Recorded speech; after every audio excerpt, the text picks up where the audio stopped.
Hello, everybody. You're listening to the Big Chill Podcast. This is episode 737, International Glory, NFL Trades, and the Pitt.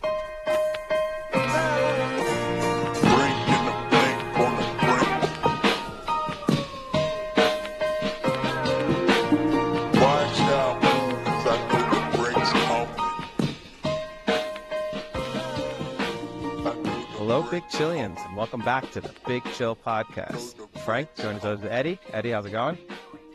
Things are going pretty well. I'm a little bit tired. Long day of work. Had a 7-hour pool session last night. So Billiards. billiards, yeah. Not swimming. Not swimming. No, not swimming. Paris in February, not that conducive to 7-hour swimming sessions, but no, a game, 7 hours of pool at a pool bar. Which was, I mean, we were rotating turns, so I didn't play 7 hours straight, but Yeah, I played, let's say, 5 of the 7 hours I was at the table. that's a lot. Gradually got better. By the end of hour 6, I was feeling pretty good about my game. So you're like 2 more times away from being at the pro level. No, this is the thing. I don't have confidence in all things. Pool is very much not my pool, snooker, all of those types. There's never, I could do the Malcolm Gladwell, spend 10,000 hours at the table, and I'm not a professional. Or you could just do Malcolm Gladwell. Either one. And steal someone else's idea and bastardize it and sell it as my own. I think that's probably the easier path than 10,000 hours of pool. I have a question. For professional pool or snooker or billiards, whatever, do they do similar to darts where they come out with like the theme song and everyone in the crowd cheers? Because I've now watched a few on Instagram, so now I get a lot of the dart ones and they crack me up. I almost want to go to a dart championship event just so we can watch how crazy they are with their entrances and like their celebrations, and the crowd just seems so into it. It seems like a really fun time. Yeah, no, the crowd's definitely at darts. I mean, it's a big drinking culture, right? I think I would enjoy it, but then I think there's It's literally derived from a bar. I think there's a strong chance I might find it a little overwhelming, a little too much, you know? I think I'd have to pick and choose definitely which event I was at and who I was with. But as snooker certainly doesn't do that. There's a lot of formality. They're still wearing the waistcoats and got to wear proper shoes. Listener of the podcast once, Ollie, I mean, Ronnie O'Sullivan, widely considered to be the greatest snooker player of all time. Ollie once had 147 is the best break you can get in snooker. So for those listeners unaware, you know, each color ball is worth a different amount. You have to do red ball, then non-red ball in alternating order until all of the reds are gone. And then you have to sync the rest of the colors in a specific order. And if you do all of that, if you do red, black forever, and then, you know, kind of get everything perfect, you'd get 147. And they wear like dress shoes to wear snooker in because they are wearing the formal attire. Ollie once had a quote about Ronnie O'Sullivan getting it was either a 147 break, but certainly 100+ break. And his quote was, and he did it in trainers, so like sneakers for American listeners. And I don't know why that would have any impact on his ability to do that. And if anything, I would imagine they're more comfortable. So it's not like Messi going out and scoring a hat trick in sandals. But the way he spoke about it, you would have thought that's what he'd just done. It's like almost the opposite. It's like Messi always plays in sandals, and then he goes out with cleats on and gets 3. And then people are like, and he did in cleats. 100%, I would imagine if the snooker players had the option of just going out in some Air Force Ones every time, they'd probably prefer that. But anyway, yeah, no, I think pool might have a bit more of a raucous environment at times. Definitely the Mosconi Cup, which is, you know, the Europe USA, kind of like the Ryder Cup, but for pool. I think that you have a bit more of the darts-esque feel. But no, I think darts is pretty unique in terms of the atmosphere. So you say you need to go with the right crowd. I think, personally, there would be nothing more enjoyable than us going to a big darts tournament with the Dirt Man. So for those who might not know the Dirt Man, his nickname literally says all you need to know about the Dirt Man. But I genuinely think he would be a great time at something like that. He would really feed into it. You need like one or two people like that, but it can't be the whole group because then it'll get Yeah. too much and too annoying. But if you have like 5 or 6 people and then that one or two crazy people that can kind of get it going, and he would be perfect for it. Like I can picture him wearing like a hot dog costume to the event, just just necking beers left and right. Yeah, no, I think the Dirtman's a good candidate, but you're right. You need some sensible people within the group because you don't want it to be, get too wild. I mean, hey, look, there's Premier League darts. Just had a look. Premier League darts March 13th in Nottingham. That's when we're on our little European tour. Nottingham, I don't know, hour and a half away from where we're staying. How many how many sporting events can we put in at once? And can we fly the dirt? And can you do Cheltenham day 3 followed by Premier League darts? Someone dies if that's the combination of event, if that's our Followed by Thursday Blackburn. schedule. Yeah. Speaking, Eddie, of your natural abilities to, pick up any skill set, we always talk about, if we had the potential to do this or to do that. My cousin recently had the potential to kind of fulfill what I think a lot of sports fans' dreams. And he got selected to go down to the court for a University of Alabama basketball game and do the make X amount of shots for $10 or whatever that you see that everyone who always watches rips on the person who's doing it and says that they could easily do it and blah, blah, blah. So this one is, I think, the more traditional one now you see with basketball games where I think they have 30 seconds and you have to start with a layup, then a free throw, then a 3-point, and then a half-court shot. And if you hit all of them in the allotted time, then you win. Usually it's around like 10,000, I think, is kind of the standard payout. And I you have to sent you get the your video. own. You have to get Sorry. your own rebound, just to be I clear think you for have to get your people. own rebound. Yeah, it's like Snake Plissken Escape from New York style. Yeah. Or Escape from LA. Sorry, I think that was the second one where he does it for those who, that's a deep cut right there. Yeah, so I sent you the video. There's video evidence of his attempt. What did you think of his attempt? So I'll tell the listeners who probably have not seen the video. He makes the the layup straight away, and he runs to the free throw line, and it looks like he's going to hit it, but it doesn't go in. And then he misses it the first one, misses it the second one, then hits the third one, and then has basically only time to take one 3-pointer, which he misses. Yeah, What do you think? He had pretty good shooting form, actually. I'll give him that. There was a distinct lack of urgency, would be my one criticism. A little too cool for school in terms of the speed at which he was getting things done. Yes, he makes the layup, which is crucial. Can't miss that. Can't miss the layup. Free throws, he's too slow on the process. He even does like a little practice dribble. You can't be doing practice dribbles here. You just got to get it up. You just got to get it up. Yeah. The 3-pointer, he's out of time at that point, and in his head, he probably knows he's screwed. He, interestingly enough, goes to his spot, I guess. He's not going. Did he go straight up? He did that 30-degree angle 3-pointer. And also isn't behind the line, so wouldn't have counted even if he'd made it. So that probably saved himself some heartbreak if that had been. VAR would have ruled out that 3-pointer after review. But yeah, I mean, decent shooting form, didn't embarrass himself, but also nowhere near to winning it. And yeah, I think you gotta look like you really want to win it.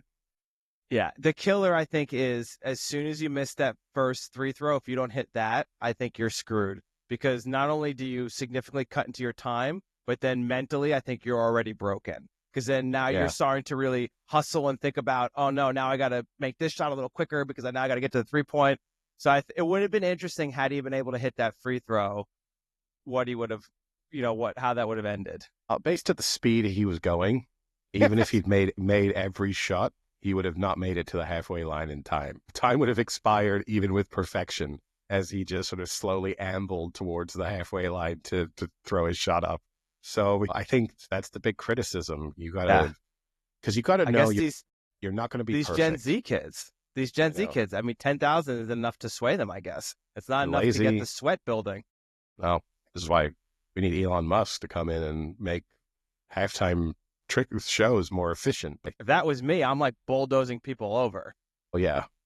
I mean, I'm certainly the first 3-throw, my only goal is, you got to make the layup, and then I'm sprinting to the free throw line, and I'm just throwing it. I'll do a fadeaway from the free throw line to just try and get that up more quickly. And even if I airball it, okay, I've given myself a chance based on the time constraint.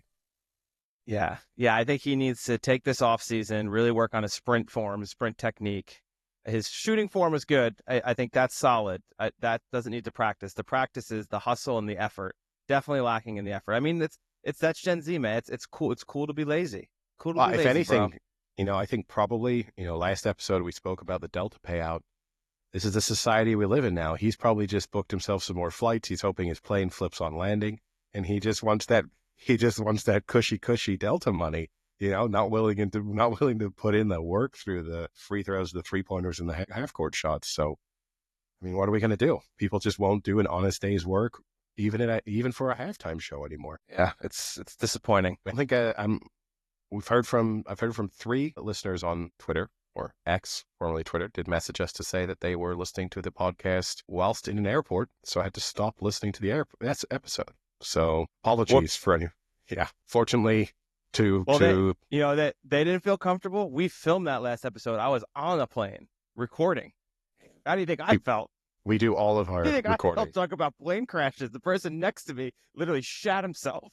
Did make me think of the Larry David, the Curb Your Enthusiasm episode, though, where because I thought a couple of the messages were sent pre-flight, so the person instantly responding to what they were listening to and reaching out and saying, "Hey, I was listening to your latest episode. I'm about to get on a plane, and it's made me feel uncomfortable." And I thought, oh, I should message them and say, "Hope everything went well."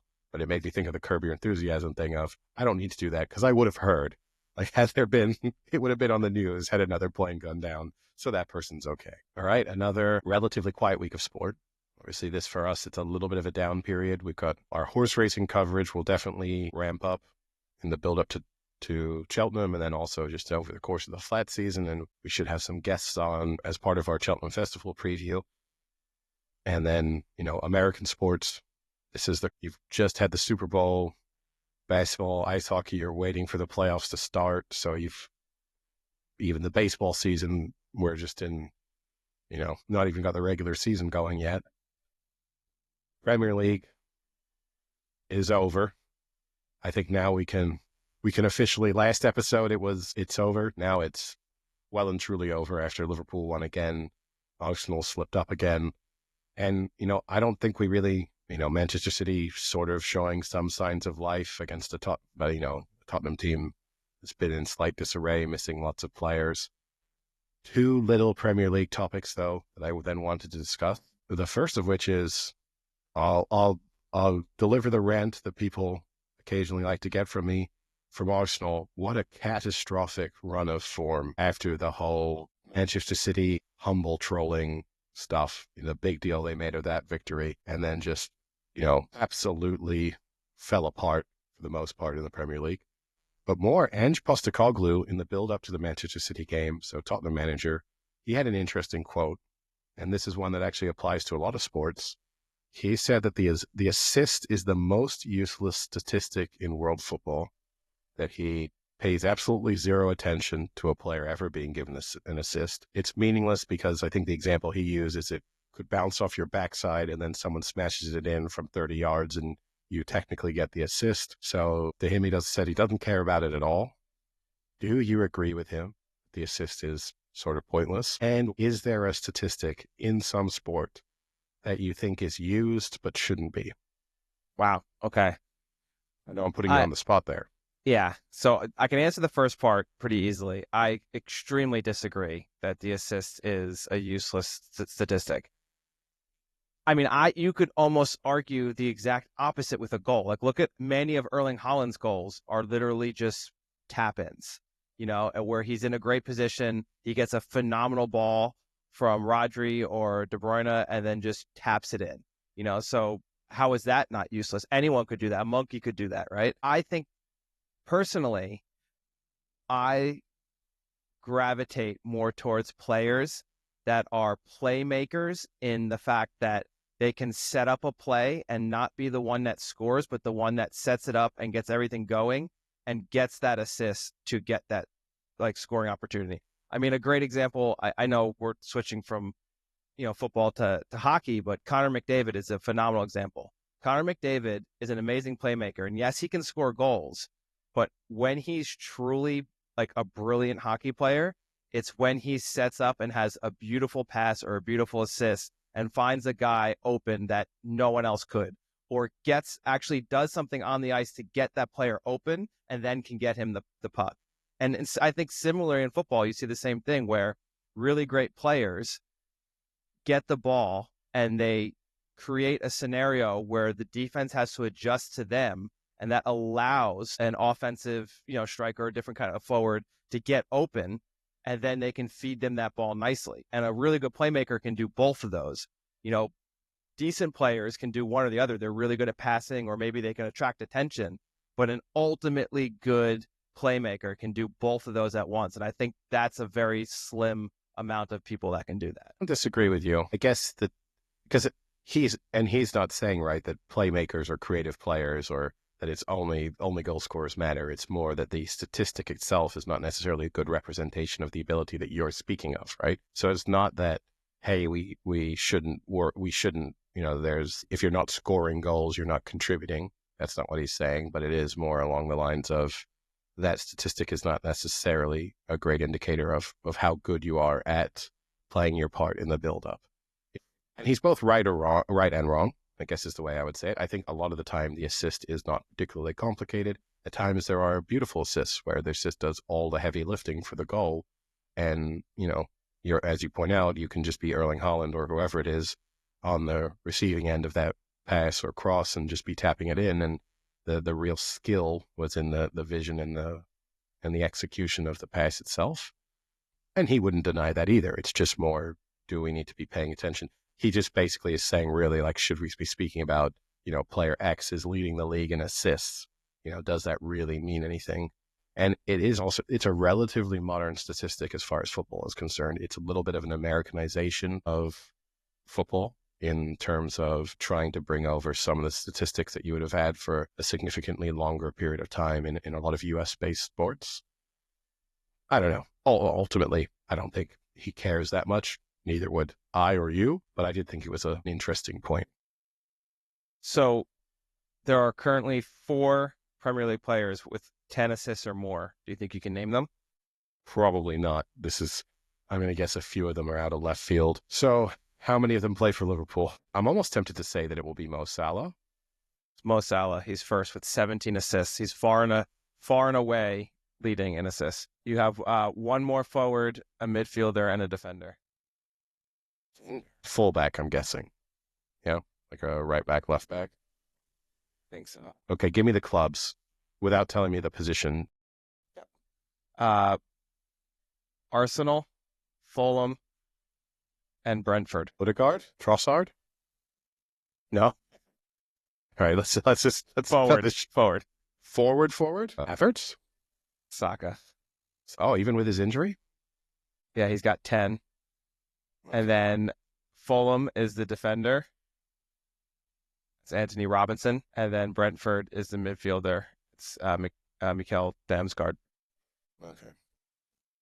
So yeah, not who you'd probably pick. No, I mean, 2 in Saka and Salah, 2 obvious candidates. Saka, I would have always expected to get over 10. It's just with his injury, I thought he might not quite have got there, but yeah, bad.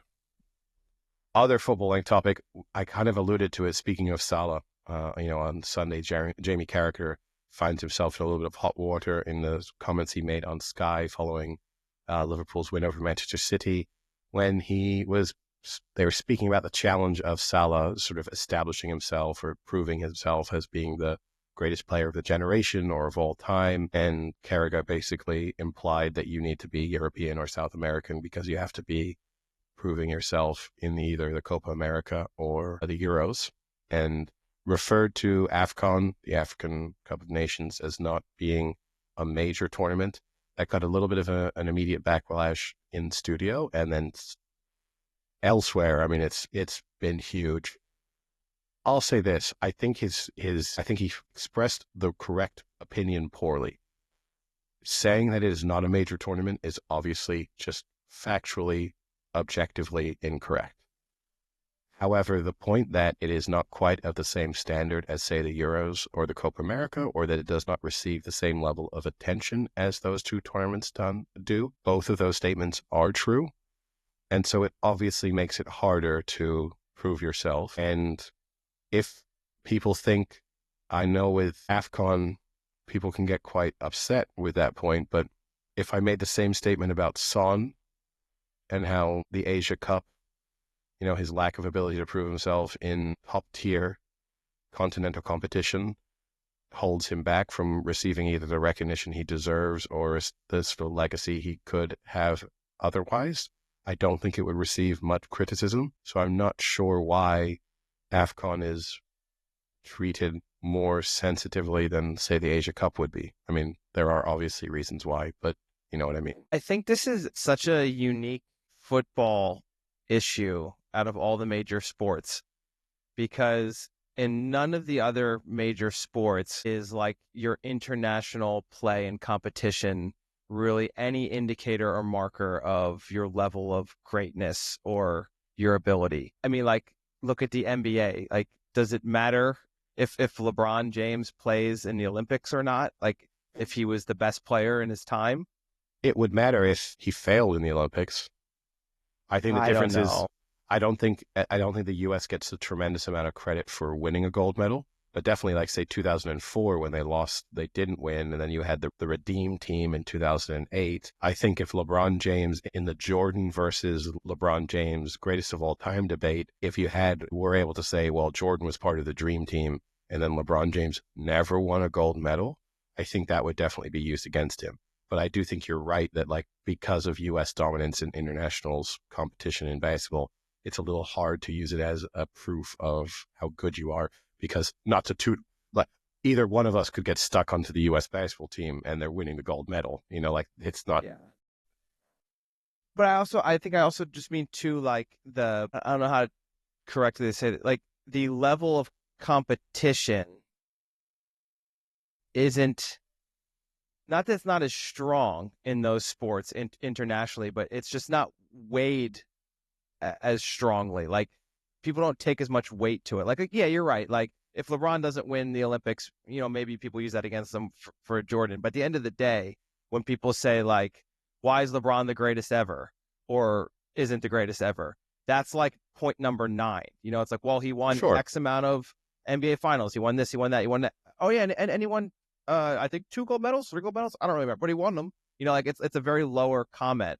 Whereas I think with football, it's like 1B, right? It's maybe it's 1C where it's Champions League, domestic, and then international are like all really close.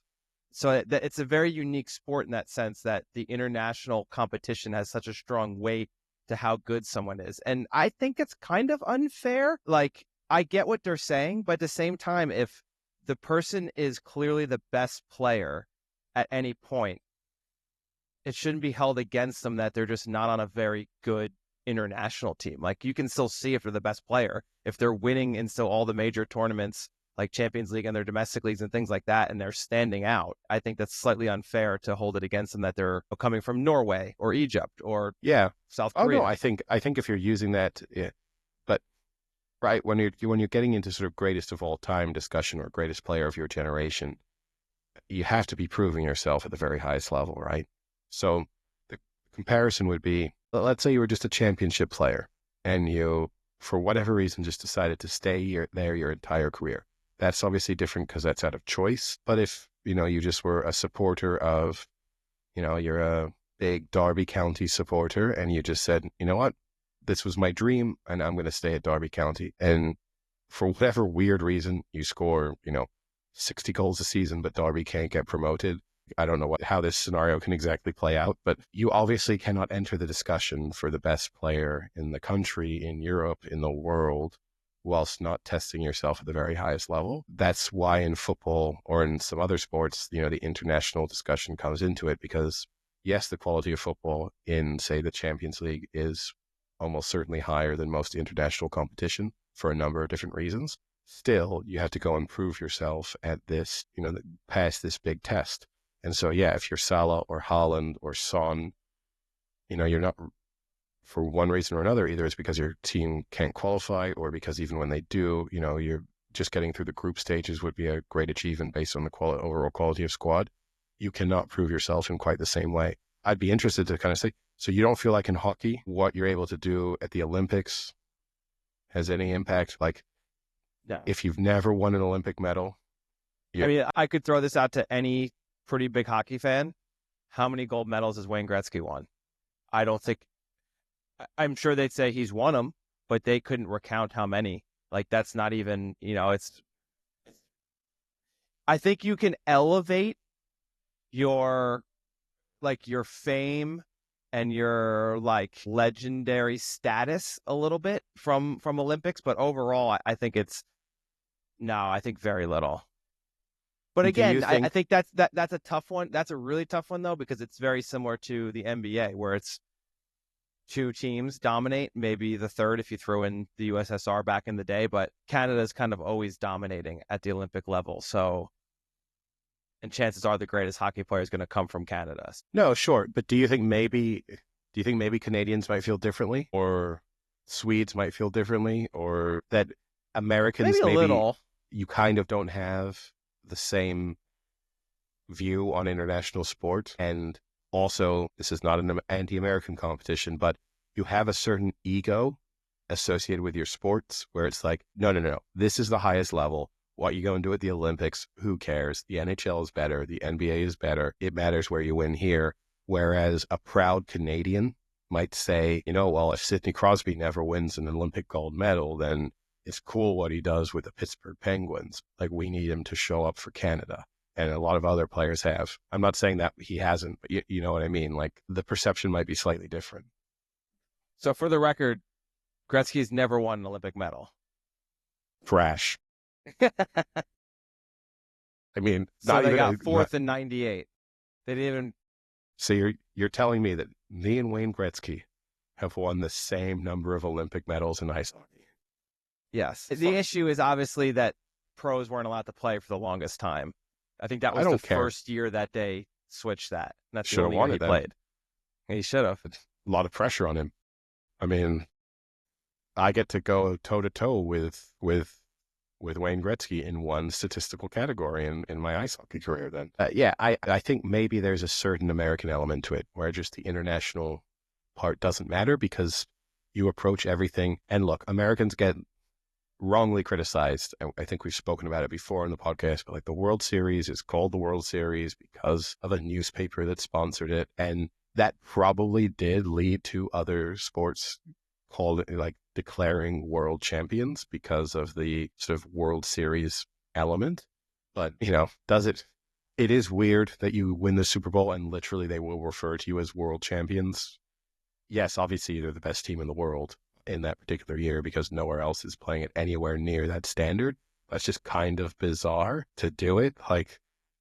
And I think that is somewhat indicative then of the sort of overall American mindset of, yeah, you win the NBA championship. That's as big as it gets. So who cares what you do in the Olympics? We know it's not as good. Well, I will say it does sound a lot better to say world champion than United States of America champion. Just say NFL champion. Problem solved. NBA champion. I mean, who knows? If Trump has his way, the whole world will just be, 51st to 195th state of the United States anyway. So then both statements will hold true. So speaking of the NFL, it is the off season, but we're getting kind of into combine started. So the draft's coming up. There's a lot of talk about trades. Matthew Stafford is the one in particular that's getting discussed a lot, potentially to the Giants. Not sure how I feel about it, but right now they currently have 0 quarterbacks in their quarterback room right now. Obviously, I would love Stafford. I think he's a great quarterback, and I think he's got a few years left in him. I would just be disappointed if they gave away a ton for Stafford. That would kind of suck a little. To kind of be good for maybe be better. I wouldn't even say good, be better for a year or two. But nonetheless, Bleacher Report put out on Instagram a few days ago, insane NFL trade ideas. And I'll run these by you and you tell me what you think. So the first one, the Commanders receive wide receiver Tyreek Hill, and then a 7th round pick, and then a 5th round pick the following year. And the Dolphins receive a second round pick and a fifth round pick this year and a third round pick the next year. I don't know if Tyreek Hill is worth that much. You don't think Tyreek Hill's worth a second and a fifth? No, I mean, he's coming off such a bad season. Or second and a third, I should say. He's coming off such a bad season. Imagine the speed with Tyreek Hill and Jaden Daniels. Sure, I would be concerned about bringing Tyreek Hill into a locker room. I don't think he's not like a toxic impact, but He's a world champion. growing tired of, I think if you've got Jaden Daniels, you want to put players around him who don't want to have necessarily the complete win now mentality. And I think Tyreek Hill, for understandable reasons, because he's coming towards the end of his career, certainly has that mindset and might say the wrong things or put the wrong amount of pressure either on Daniels or the team as a whole. And you sort of need players there who can see the project of, we have 3 to 4 years really where we need to establish ourselves. Okay. Next one. Browns receive quarterback Kirk Cousins. Falcons receive fourth round draft pick. Do you trade away a fourth round pick to get Kirk Cousins? That's probably fair. I mean, I don't really want Kirk Cousins at this point. That's the kind of deal I would do if I were drafting a rookie quarterback and I wanted to buy a year, maybe 2 years for them and get them to learn from exactly what the Falcons did. Yeah. Just extremely overpaid for him. Yeah. And get a seasoned pro in to kind of help them along the way. And then yeah, Kirk Cousins might appeal to me, but I think he's a pretty much a spent force at this point. If I'm the Browns, I think I do that. I mean, a fourth round pick isn't that big of a thing to let go. And yes, Kirk Cousins did not look great this year, but the Browns quarterbacks looked absolutely atrocious. And you have to hope maybe it takes Cousins a little longer to recover from that injury and that you get 80% of peak Kirk Cousins. And I would take that for a year or two. Again, exactly what you're saying, while you also bring in, I think, a young quarterback and kind of groom them. Not in a negative sense. Yeah, hopefully not. I said not in a negative sense. You get Deshaun Watson in there just to help out. Hey.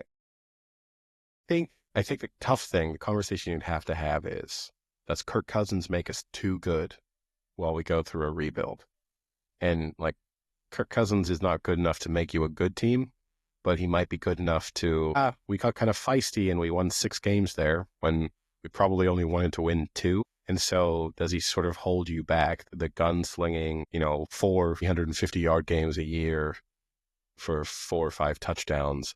That would be my concern too, is you're in full rebuild mode, especially if Myles Garrett leaves and you really don't have anything to pin your hopes on. I think you have to, unfortunately, this is tough because to sell this to the Browns fans who have been through, 20 years of pure incompetence, but to now tell them you got to sit through another 5 because if not, we're never going to really become a contender. I know it 2-3 years ago, I know it looked like we were almost there. Yeah, turns out, sorry, we got to start again. Yeah, my bad. We were so close, and then we brought in Deshaun Watson when everyone in the world told us it was a bad idea. Yeah, I mean, that could be one of the worst GM decisions in the history of the NFL. When you take into context that no one thought that was a smart idea, and everyone was extremely hesitant on even thinking about bringing in Deshaun Watson. And then not only did they do it, they gave him a massive contract. Fully guaranteed. So gave themselves absolutely no exits. No, it's pretty bad. There have been some spectacularly poor GM decisions over the last couple of years, Saquon Barkley included. But yeah, when you then think about moving away from Baker Mayfield, who's gone on to reestablish himself as a good NFL quarterback, and how fun the Browns were towards the end of that Baker Mayfield. Yeah. They were a very likable, fun to watch team and seemed to have some good guys within that. And then you turn them into not good with some very not good guys. It's pretty poorly played. Very bad from economic and social standpoint. Okay, next trade. This one might change my barometer on the team here. The Rams receive a second round fourth round, and fifth round pick in 2025. The Steelers receive Matthew Stafford and Cooper Kupp. Little combo deal. So Kupp and Stafford for a second, a fourth, and a fifth. I mean, I don't feel like that's enough for that combination of players. I know that they've openly said that Kupp is available, so that kind of kills his value. And sure, he's a slightly injury-plagued veteran wide receiver, so I doubt you're getting too much for him.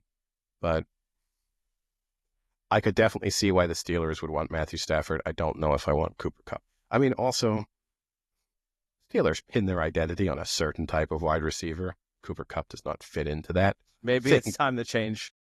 I don't know if Mike Tomlin is thinking, what we're missing out on is a really good route runner. Well, maybe that's what they need. Someone who isn't the traditional diva. They've got a lot of issues with a lot of their wide receivers. I think they need to get back to when they had wide receivers kicking punters in the head.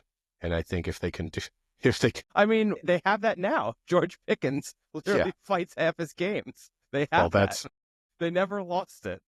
That's the Steelers I want to see.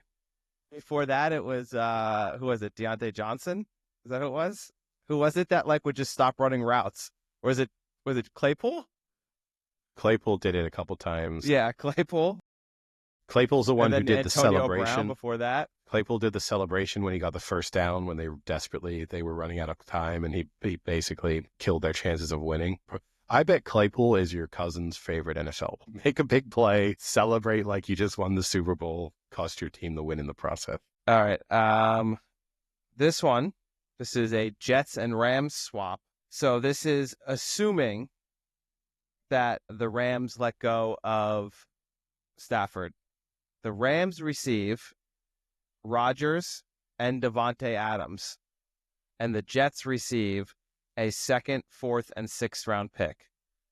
So basically very similar to the trade before, except instead of Stafford and Kupp, you're trading Rodgers and Adams. I think this is a much worse deal. If I'm the Rams and I get rid of Stafford and Kupp, but replace them with Aaron Rodgers and Devontae Adams, I'm fucking pissed. Look, I think if it were a head-to-head, if they just decided it was just between the Jets and the Steelers for where they were going to trade Matthew Stafford, and one offer from the Jets includes Aaron Rodgers, I would prefer it if the Steelers called me up and said, hey, I'm Mike Tomlin. I would like to trade for Matthew Stafford. In exchange, I'll send you a steaming pile of my stool sample every month for the next 10 years. I would rather take that deal than have Aaron Rodgers be as part of my team. I will say the crazy thing is Devontae Adams now, 7 straight years with 1,000 yards receiving. So you're getting, I think, maybe a better receiver. He is 1 year older than Kupp, but Kupp, as we just mentioned, notoriously injured a lot. Devontae Adams, not so much. I think he's only missed, 6 games in the last 4 or 5 years. Misses that in a week. No, I'd probably rather have Devontae Adams than Cooper Kupp, but I want nothing to do with Aaron Rodgers. No, absolutely not. So yeah, it'll be interesting to see what happens this NFL offseason. I think, the past few years there's been a lot more activity in the NFL than normal, and I think that's going to be a continuing trend. So I wouldn't be shocked if we see some real big moves this offseason. Especially, I think, with the lack of major talent in the draft. I think it was it maybe Kuiper? It might have been Kuiper who said basically that the top end is not very good, but from the 10th best person to the 40th best person, there's very little difference. So the second and third round picks are strong, but that there's not a lot of first round talent this year. So because of that, I think you might see a lot of trades and a lot of big offseason moves to try and pick up some big names. That's a great move by Mel Kiper. As someone who is employed full time to just do draft analysis, doesn't look like there's a ton of quality at the top of the draft, but ultimately, if there is, I don't get blamed because it makes sense that someone in the top 10 picks comes out and looks good. But there's definitely some talent in the second to fourth rounds. I'm not identifying it, but I'm just telling you there's some good guys there. No matter what happens in this draft, he basically 4 years from now gets to say that he called it. I mean, the guy's getting paid millions of dollars to do draft, to solely focus on the NFL draft. And the best thing he can come out with is small gap between the first round and the second to fourth round, and a lot of quality in the second to fourth round. I mean, I know on draft day he'll say more, but man, that's such an easy gig. Moving on, Eddie. Maybe you saw, but more likely you did not. Jacob Kiplimo reset the half marathon world record at, do you want to take a guess at what time it is? Half marathon world record. He did it in the Barcelona half marathon of 2 weeks ago. 50 minutes? 50. I mean, that sounds like I'm close, but that's a long way to be off. A long way off. So basically it's 13.1 miles or 21 kilometers. And what that equates to is basically he ran about 13.86 miles per hour, or a mile in 4 minutes, 20 seconds was his mile pace, which is absolutely insane when you think about what Roger Bannister breaking the 4-minute mile. And now you have a guy who's running 13 in 4:20 miles. The other interesting part. Slight Roger Bannister was running in shoes he made himself on a dirt track. You know, it's not quite. I know. Well, there's lots of other differences. This guy's running on the streets of Barcelona. Well, he's probably getting sprayed with water guns as he's told to get out of the country. True. Don't want tourists here. The crazy part is, so he had the record, and then it was broken a few years ago by 1 second, and that was then set at 57:30. He then came back and broke it at 56:42. So that was a 48-second improvement, and that's the single greatest improvement on the men's world half marathon record ever. That is crazy to think that at this stage, you know, where now a lot of these records are being broken by tiny, tiny amounts, he went and beat it by the greatest amount it's ever been beaten by, 48 seconds, which is impressive. Potentially suspicious. Well, he did hold it before. So this, the little tidbit in the article I thought was pretty interesting is, so he's the son of two farmers from a rural district in eastern Uganda. To get to school, Kiplimo would run over 3 miles at an altitude of 6,200 feet. That's crazy. You know, it's one thing going to school uphill both ways in the snow. It's another thing running 3 miles over a mile-high elevation. We need Malcolm Gladwell on to talk about this, one of his more passionate topics, so get a chance to bring him up twice. My dream is to have an episode of Bill Simmons and Malcolm Gladwell on this podcast. The better chance is Gladwell is on Simmons' podcast, so it's a better chance that we just hop on that one. No, I want them on our own podcast. I want full control over the editing, and I want two of the greatest minds of their generations to be going toe-to-toe on some topics. All right, Eddie, since it is a slight downtime in sports, I pulled up some more fun stuff.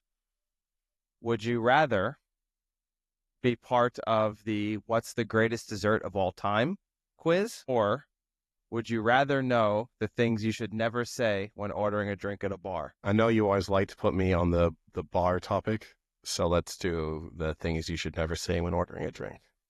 Okay. I think we've kind of done some of these, but some of them are new. The first one, surprise me. Yeah.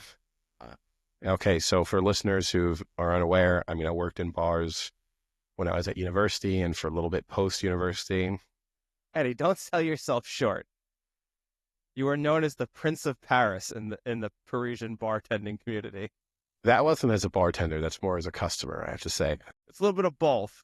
Well, I think some of the good... It's because you were a bartender that translated over to you as a customer. That's fair. But I think my reputation, my stellar reputation, is more as a customer than it is as a employee. As we've spoken about this one before, but surprise me. I mean, I wouldn't literally say surprise me, but give me the most popular drink here or whatever, something along those lines. If it's quiet, you got to read the room on the type of bar it is and the moment it's at. If it's busy and that's what you say, you're annoying, even though I think some people would think that's like the easier time to do it because it's a sort of give me whatever you can. But no, the reality is, yeah, if you're sitting in a bar in the afternoon and no one else is around, you can go for that. All right, the next one is, don't you know how to make a blank that I had once at this other place or on vacation? And the example they give is the slippery nipple. It's a very risque article. Yeah, that's a difficult one because you're assuming that every bar makes every drink in exactly the same way and that every person will know every drink that's available. That's a more annoying one. It's also more annoying if you at least know the name, then that's workable. It's more when people are just trying to vaguely describe something they've had previously. That's a tough one to deal with. If you actually just give the name, worst case scenario nowadays, I can Google it, see what the ingredients are, and see if I can make it. But if you're just describing it and you don't quite know what was in it, but you're sort of, I had a kind of like a minty taste, but it was brown. That's hard. I do actually know that drink. I'm almost positive it's like butterscotch schnapps and Irish cream. And I know that because where I used to live, we had a bar built into our house, and we had this book. It was like a little small book, and it was like 250 cocktails. And whenever we would have parties, we would take the book out and just flip to random ones, and then we would make those drinks. And then that was one of them that would always pop up because we always wanted to make that one. So we made it quite often. How about this one? Would this really upset you, Eddie? I'll take a glass of white wine with some ice, please. Oh, I don't care about that. And actually in France, it's reasonably, I mean, it's more with rosé, but to stick some ice in a wine is not, I mean, there's obviously certain wine that you wouldn't do it with, but in general, with everything, let someone drink it however they want to drink it. Same with like whiskey. If you want to order super expensive whiskey or whatever, and do you know what? If you want to pour some Coke in it, who cares? If you're going to pay for it, if that's the way you like it and that's what you want, then that's what you get to have. You know, people shouldn't be so protective of a drink or a food item that it has to be consumed in the particular way in which they like or society has told them it has to be done. This is rich coming from the guy who thinks sprinkles are too extravagant on a fucking donut. No, here's the thing is, I don't want the sprinkles, but you can have the sprinkles. No. You give people shit for ordering like super fancy donuts. No, I just don't want to go to like a donut place that doesn't do a simple donut. But I'm not saying that that place shouldn't exist. It's just that that's my choice. So same, if we go to a bar, look, I think you have to sort of sometimes be aware of maybe the setting. So there's certain things I wouldn't order. You know, if you go to a really fancy place, for example, Vasilis, often spoken about on the show, he loves to order, like his go-to drink is a Sex on the Beach. I don't care. If you're a guy, you want to drink, you know, I also don't think there's sort of drinks that are of a particular gender or not. But there have been instances where we've been in certain settings where I think that the Sex on the Beach is not the right drink for that place, man, woman, whatever you are. And so Vasilis ordering one is slightly embarrassing. That's all. But if, you know, he really likes a fruity cocktail where you can't taste the alcohol, then knock yourself out. It's such a weird drink order. Even if you just switch, I know it's a completely different liquor base, but even if you switch slightly to like a tequila sunrise, it's a lot more agreeable of a drink to order. If he just said vodka, like a screwdriver, vodka and orange juice, that to It doesn't me is have it's not sweet enough for him, probably. no, he needs the grenadine thrown in to really cover up mask all of the alcohol taste. But although admittedly we went out yesterday, he's shifted because I think he's worried about his sugar consumption. Boy. So now his go-to Vodka drink. Club. No, that would make more sense. It's rum with Coke Zero. A rum and Coke. That's not bad. But specifically, obviously, with Coke Zero, it's okay. But it feels a little bit like he's time traveled back to about 2004 when everyone was drinking rum and Cokes. It's not as quite of a popular drink as I remember when the Black Heart Spiced Rum made its way to Wasp Bar, and I drank them out of all the bottles they contained. I was drinking so much of that stuff. That was a good time. The Wasp Bar, man. That was the one for 3 months. That was the bar. Oh, yeah, that was one of your bolder predictions. The new VD doesn't exist anymore. Duke cursed that bar. I did curse that bar pretty good, actually. Right out of existence. Make it a strong one. Does that bother you? If, you know, you can't expect that's fine if you're a regular, like if you know the bartender and hey, oh this one can I have a little bit strong, then that's fine. But yeah, if you're just a completely random person, first time in a bar or whatever, and you're asked make it a strong one, if Now, you want it strong, order a double. okay, that's what I say. Does it bother you that because the two reasons that apparently this bothers bartenders is obviously you have to pay for more alcohol, but two, these mixologists very accurately design these cocktails to taste the way they do, and making it strong would ruin the cocktail that they've created. Why does it upset you? Yeah, so I think it would be weird if you're ordering a Sex on the Beach and you say make it a strong one. That definitely does happen. And then I would say to someone, if that happened, like order a drink where you can taste the alcohol in the first place. That makes more sense than asking me to put more in so that you can potentially taste it. But yeah, if you're ordering like a rum and coke or a vodka soda or something, then it kind of makes a little bit more sense to say like Yeah, make it a strong one. I think, yeah, but just order a say make it a double. double. Yeah, Just make it make it a double. the challenge there a little bit. And say for the like UK, the doubling is very popular in the UK, but the serving is significantly smaller. So you'll get when I was working in Paris, you'd get British people coming over and asking for a double. It's like, hey, look, you want me to pour 8 centiliters of into your vodka soda? Like it's going to be 50% vodka.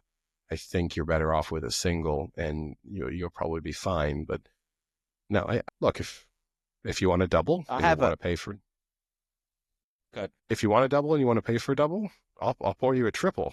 I don't care, but you just got to pay for it. One of my favorite stories of my dad is when we were in Vegas. I don't know if I ever told you this. And we went to a breakfast place, and it was, I don't know, 11:30, and it's a really well known breakfast place. It's actually my favorite breakfast place in America. It's called Hash House, and they do like really big menu items. Like the chicken waffles is massive, and the original one is off the strip in Vegas. And we went, and so we sit down, and they're like, and they do drinks, like big drinks, like the Sex on the Beach that Vasilis would get there would blow his mind.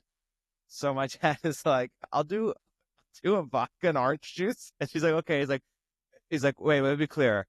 I want to do vodka, vodka, vodka, vodka, vodka, and orange juice.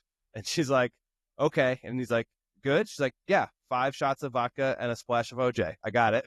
And then she just came back with like a glass of vodka and just had like this little sliver of orange juice on top. And he was like, perfect. Wow, Like how nonchalantly they just like registered that order. It just cracked me up.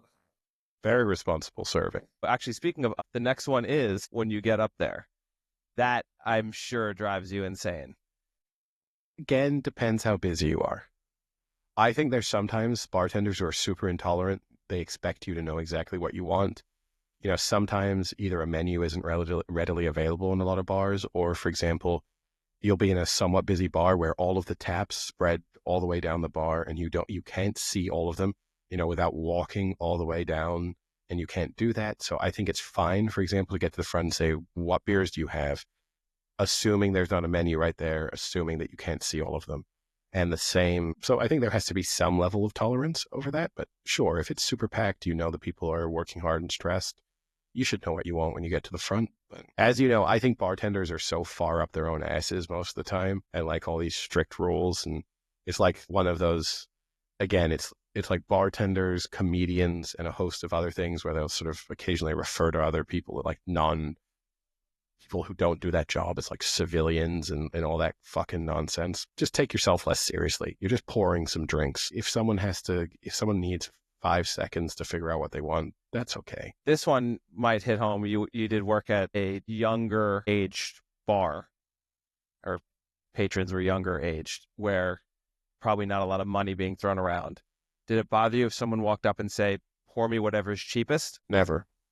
I think that's perfectly fine. I think the only tricky thing there is there could be a lot of things that are same price cheap, So it is a little bit of the surprise me level to a certain degree. If you just say, I want your cheapest beer, fine. I think that's perfectly acceptable. I wouldn't judge someone for it.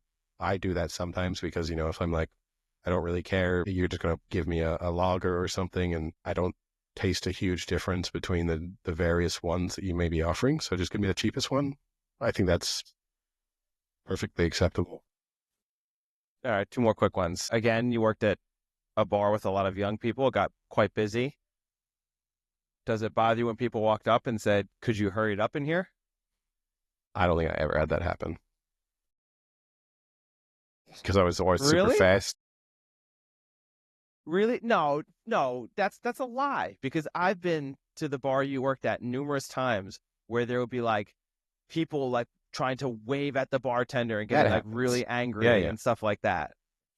No, so I think there's people who want themselves to be served, but I don't think there was ever a thought that the people doing the serving were being slow, if you see what I mean. So the slight difference in someone walks up to the front and they want to be the first served, and that you definitely get people saying, "Hey, like my Does turn." that bother you? Yeah, yeah, you have to have some level of self-awareness.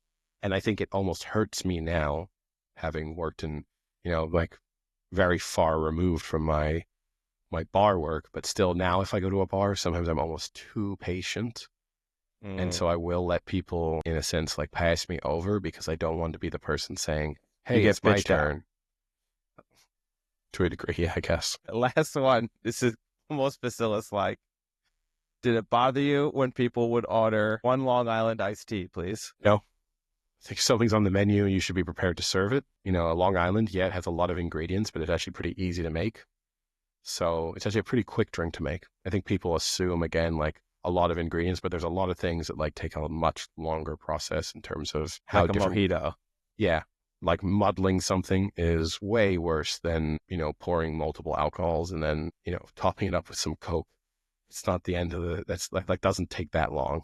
And, so no. And again, if it's on the menu, sometimes with a regular, there would be the idea if it was rammed and then you get someone to go, "Hey, can I have 5 mojitos?" You have a little bit of I treat you nicely. I give you some free things and some discounts from time to time. Here's your chance to do me a favor. So please don't order 5 mojitos at three. Or a fucking beer. Yeah, at 3:30 in the morning, or order a vodka soda. That's fine. That doesn't matter. But don't order the drink that now is going to take me 6, 7 minutes to complete your order. That's annoying.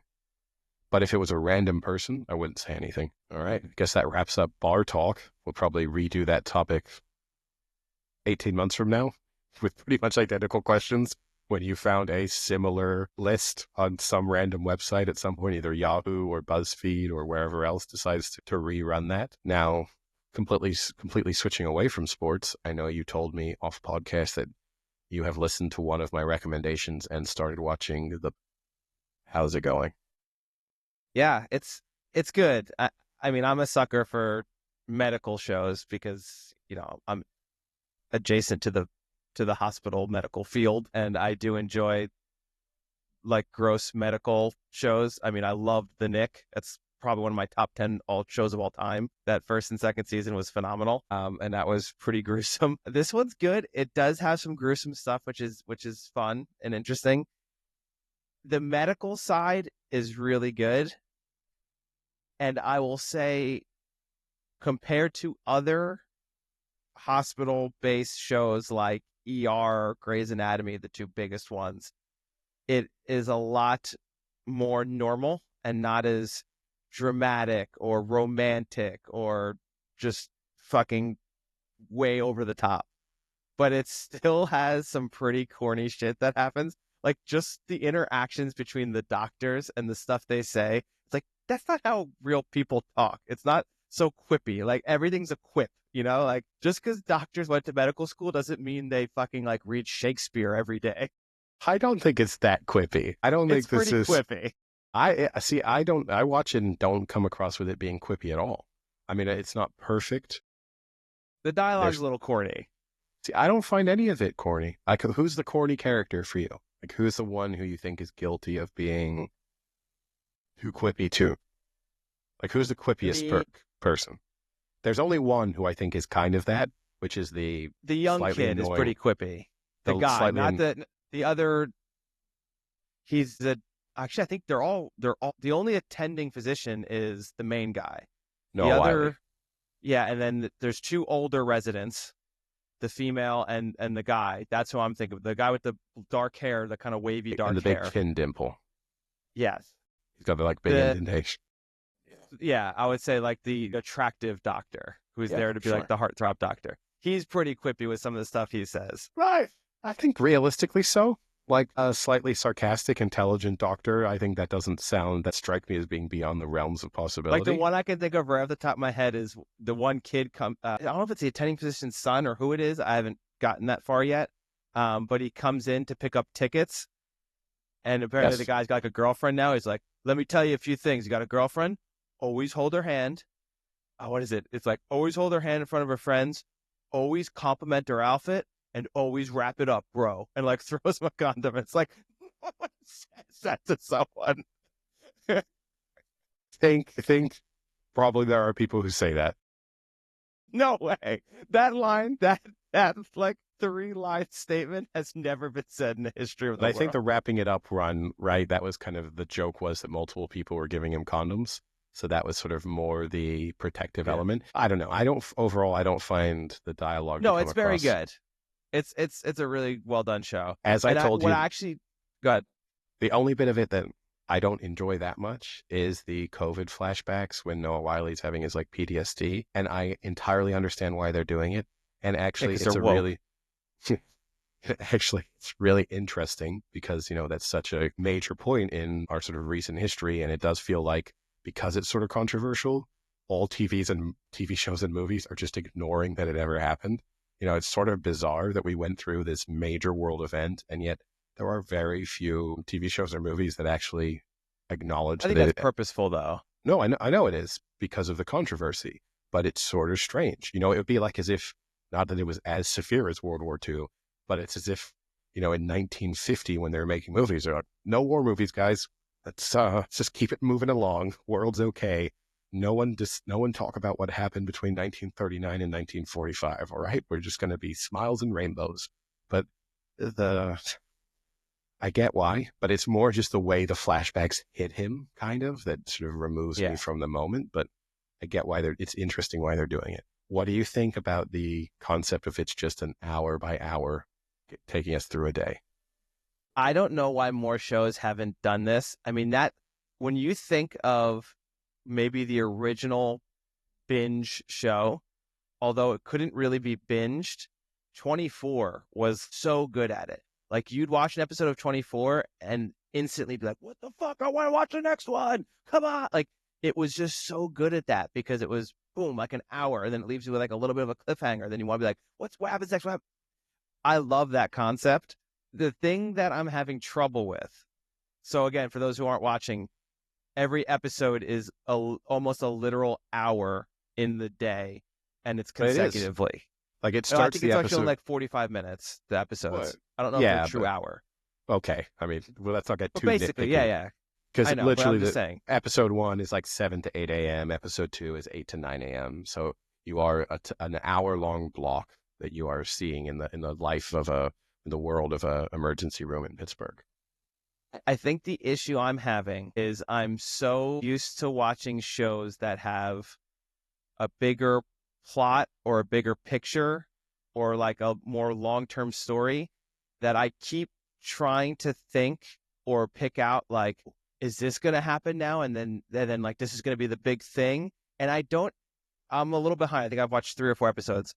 I, I don't know if there even is at the end of the day, or if it's literally just an average normal day in the ER, or if there's going to be some bigger thing that happens. But every episode, for instance, this is a light spoiler, but not much. Someone comes in and she's concerned that her kid might potentially be a sociopath and a school shooter or whatever. And then you're thinking like, oh, this is what's going to happen. Like this kid's going to shoot up a school. Then all the children are going to come to the hospital and need care. And then the next episode, there's like an ambulance is taken, and you're like, is the ambulance gonna like come back with bombs and blow up the hospital? Like, and then that's gonna be like I keep trying to think, and I think that's just my mind is so attuned now to the type of TV shows that we have that maybe it's not. Maybe it's just gonna be this is a day in the ER. Like it's pretty crazy, but it's like grounded in reality. Yeah, I mean, so they're 7 or 8 episodes in. I'm fully caught up. I don't really want this to be a spoiler but I would say No, there is not, seemingly is not some big moment that sets up this season of, this is what happened. I think it is more just lots of little individual events that they would consider to be fairly normal for a day in the ER. Certainly, there's some parts of people's personal lives where maybe this day is a little bit more important in terms of the actual main cast, where this day is maybe more important than if you'd shown 2 months prior or whatever. But fundamentally, I think the goal of the show is this is what it's like to be an emergency room doctor, you know, and we're not going to have the premise be like terrorist attack in Pittsburgh and wow, how hectic this is today. Yeah. Yeah, I kind of think that is what it will be. So there's 15 episodes, so it's going to be a full 15-hour shift is the plan. No, but overall it's a very good show. It's enjoyable, it's super bingey, like you can crush through episodes because it's a literal just consecutive 15-hour Oh, I could probably time watch all period. 15 straight. I Yeah. started watching it when I guess 4 or 5 episodes were out, and I watched them all that weekend.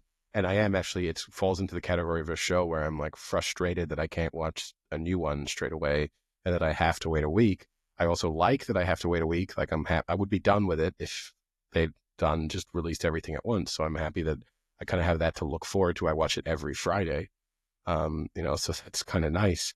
But no, it's good. I think Noah Wiley is really good in it. Obviously, he has the foundation from ER, and he's playing a somewhat similar character. I think it's a really good bit of PR for a hospital or for the concept of hospitals.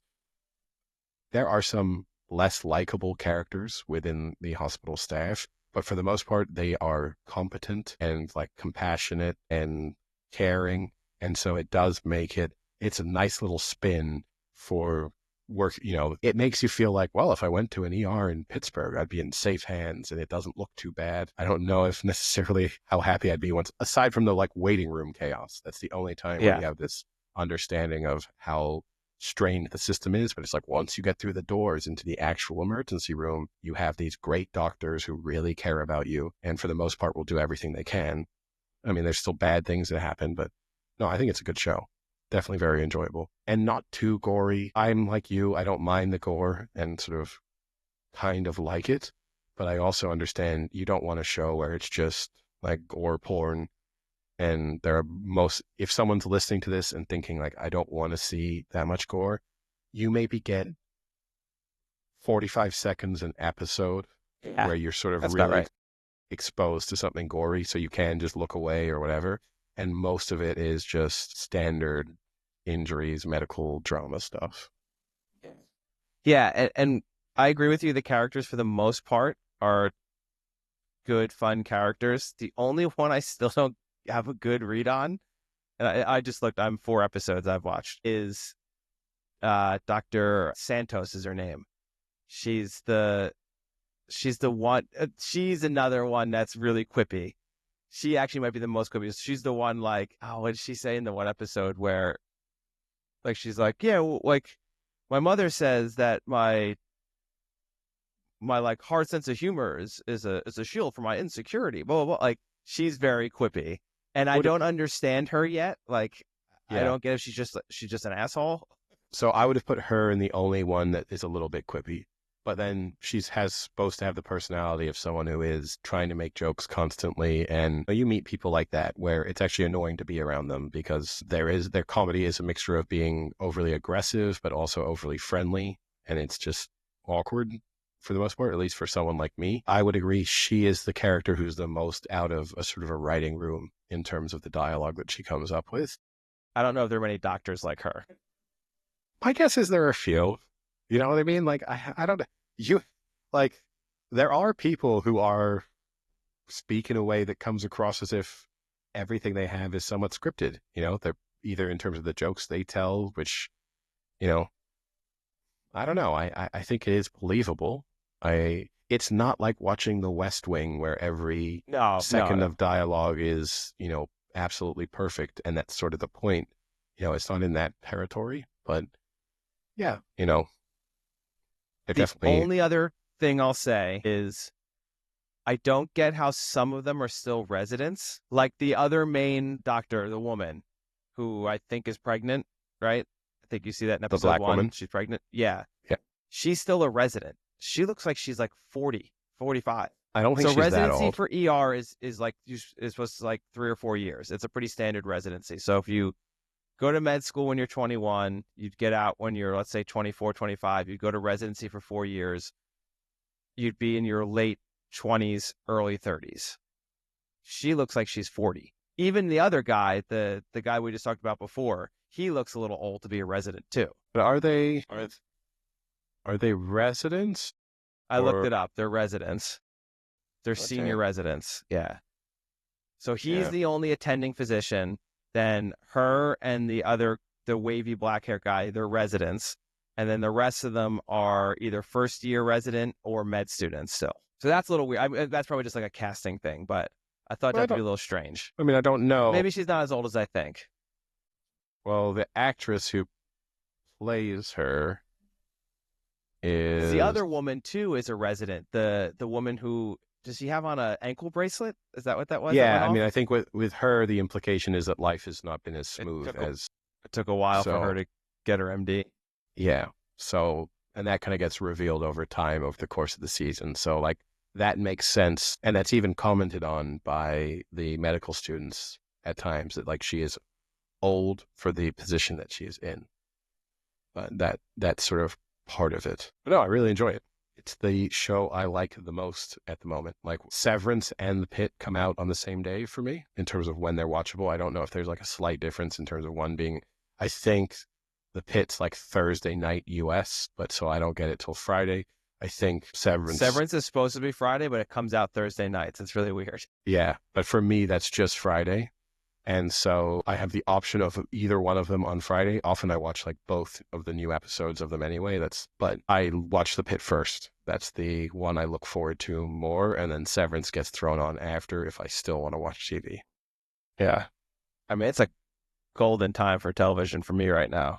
Now that I've added The Pitt to the rotation, I've got way too many shows I'm watching. The Pitt, Severance, White Lotus, Reacher, Yellow Jackets, all coming out on a weekly basis. And then Last of Us starts in a month and a half. There's a lot of good TV. Yeah, I don't watch a lot of those things, but still decent. But it's actually nice because if you do it right, you can watch like just one show a night. It's like perfect. I could do with The Pitt, it's that 45-minute length. And I could, if it were an hour, it would satisfy my TV need that bit better. But the 45 minutes pushes me into, I'm going to watch an episode of something else. Like if I'm having a relaxing night and I kind of don't have stuff to get on with, it sort of doesn't quite scratch and like satisfy the itch of the TV viewing. So then, 60 minutes and I'm like, oh, okay, that's good. I'll move on to the next thing. Whereas it's sort of, oh man, I've only been sitting down for 45 minutes. I'll watch another episode of something else. All right. I guess with that, we'll call it a day. Sounds good. I'll talk to you later. See ya. Cheerio.